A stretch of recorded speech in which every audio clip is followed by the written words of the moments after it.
joined today by Sian. Hello. Sian is like the declutter queen.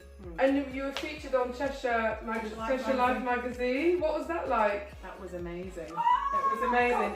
That was very exciting. I bet, yeah. I bet. Seeing your face in a magazine was like, oh gosh. I bet that's real. You're going to have to frame it. I generally think you should frame it. I seriously would frame mine. Yes. Well, I have at least 3 copies.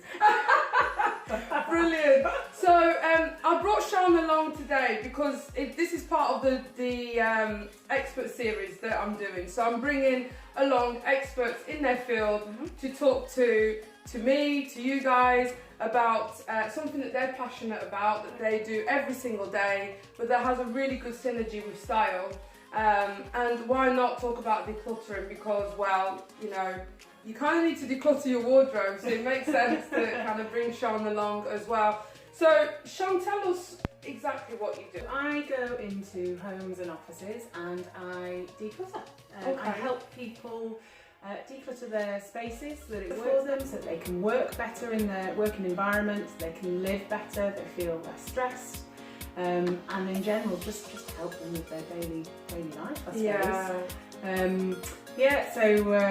It's a really good way of de-stressing, of trying to get yourself back on track if you've got mental health issues.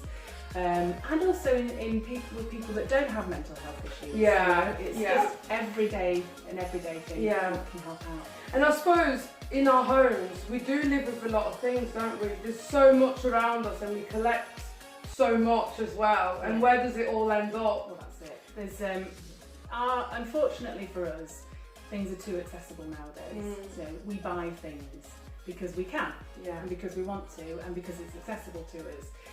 And then what happens is you become, you start buying and you're buying and you're buying. And the question is, like you say, where does it go and what do you do with it, and how do you get rid of it if you don't want it? I'm a very big advocate for trying to reuse and give something a new lease of life. If it doesn't work for you anymore, it's probably going to work for somebody else. Yeah. So it's kind of like an all-rounder service, really. And so you don't just do around the home, you also do bedrooms, studies, that kind of stuff, wardrobes, all that as well. Yeah, it's not necessarily a whole room, it could just be a small space. So wardrobe is a prime example. I've worked with clients where they've just got so many clothes. And like with the previous client, they just shut things on and think that they'll remember that they're there, and they can't see them, so they can't wear them. So I will go through all the clothes with them, we bring everything out, and literally, some of the clothes that I've seen for some clients is incredible what they sort of have. And it doesn't look like much. You can look at a wardrobe and go, well, there's not much in there really, but once you pull it out, you realise how much you can fit in a space. Absolutely. And it makes a massive difference. It does, to them, actually. They can see what they've got to wear. Yeah, it does. Or what they don't have. Yeah, exactly. I did a styling session after Sian had been into a client's wardrobe, and oh my gosh, it made my job a lot easier because she'd done all that hard work and decluttered it all for the client. And I remember the client sort of feeling relieved that all those clothes were gone. Because I think with things like clothes, just like I guess anything around the home, we develop some sort of attachment to them, don't we?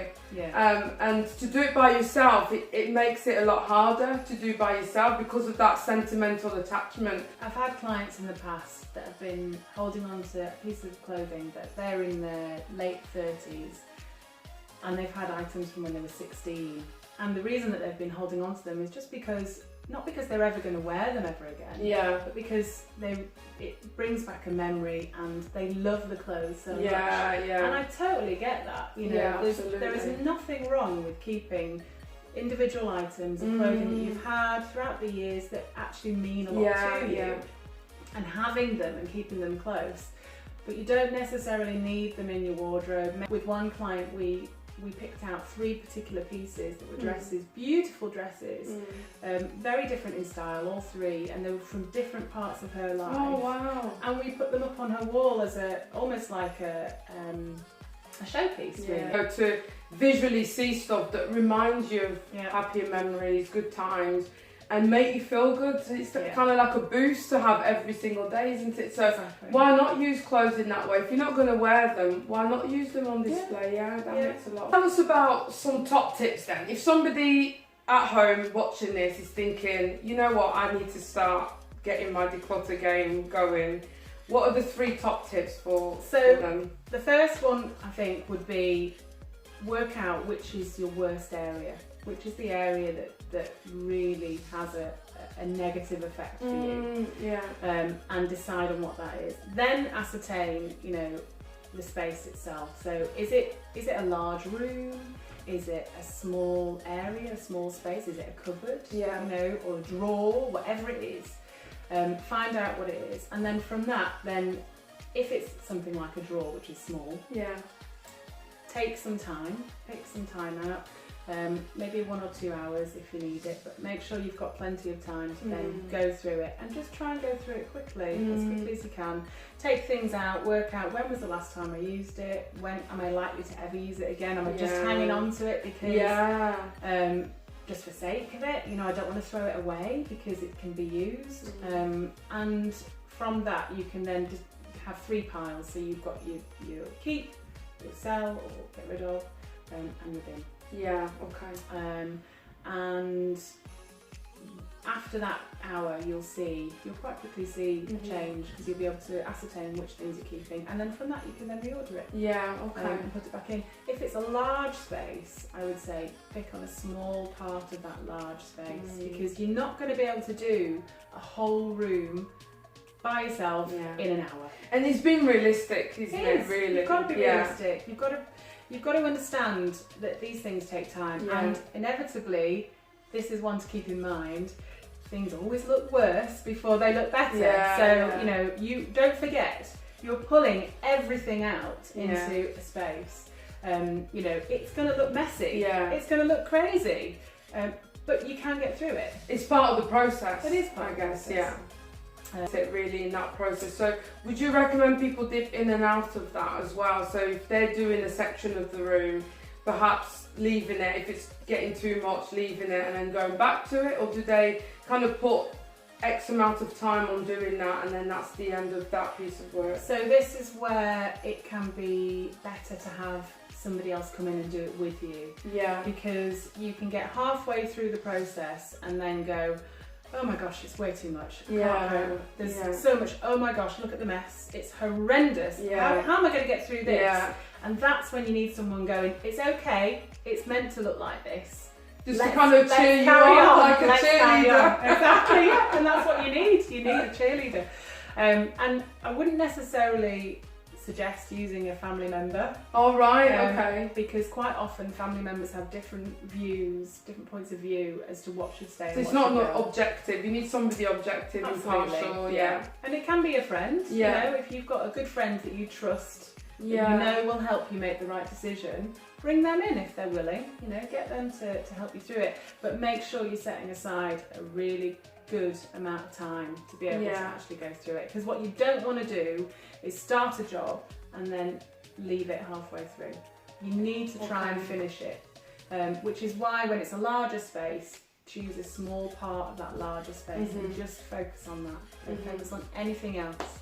I had a lady who was asking me about loft space because she had a lot in the loft and it was just so overwhelming for her. And that's a space you don't think about, isn't it? You kind of, things get shoved up there because you don't see it, you can forget about it. I'll put it up there, out safekeeping for later. We're going to need it in 10 years' time, you know. So, and she was like, I just don't know what to do. And I said, right, well, the most important thing is you don't be working in that space. So go into the loft, pick up a box that you want to go through, bring it out of the loft, work in a space where you feel comfortable and in a nice environment, because your head is then not focusing on what's around you, it's focusing on what you're trying to achieve. So there's a lot going on in here, isn't it, in this process? It's very, I mean, I find even with styling, when I help my clients with their wardrobes, there's so much in their heads stopping them from putting outfits together or getting rid of stuff or just organising that space. Whereas actually if you can deal with that and break down those barriers, like you're saying, removing yourself from that space to do the sorting somewhere else will massively help you make those decisions. Yeah, you've got a much stronger control over it then. Yeah. And a confidence as well, I think, because that comes with it. Like with styling, you know, a confidence comes when you're in control of what you're trying to do. And that's really important. We do feel with our gut. So if you find something that you think, actually I know I should get rid of that, and you know in your heart of heart you should get rid of it.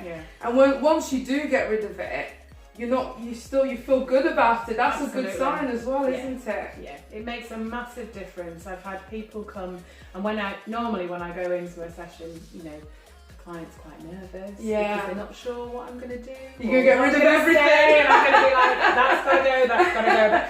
You've got nothing left in your house, that's it, just a chair. I don't work like that.